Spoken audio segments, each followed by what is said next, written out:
We're in bodies. And the heart houses the mind. The heart houses the mind.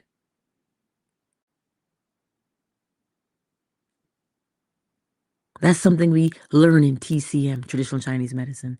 Heart houses the mind. So if the house is in any way disrupted, then the residents will be put out. I know all about that with my line of work, especially with all the rain we've had. A lot of people have been inconvenienced in their houses and they're agitated. Think about that. The heart houses the mind. So if you are in your home and the ceiling has leaked and you got to cut out that drywall, there's going to be a hole in the ceiling and you're going to have to move things. You got to get a new floor. Oh my God, you come home, the house is in disarray. You emotionally, mentally, physically are also in disarray because your location is no longer comfortable.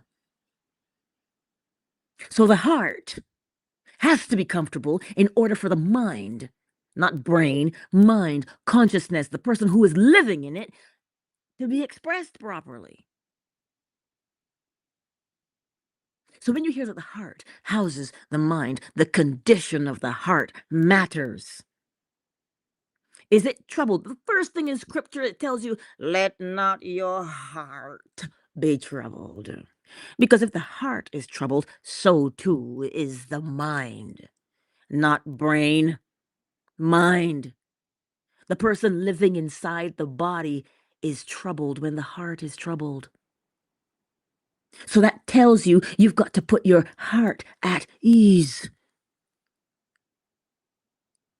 That's what it's saying to you. So what has got you not at ease? That needs to be addressed.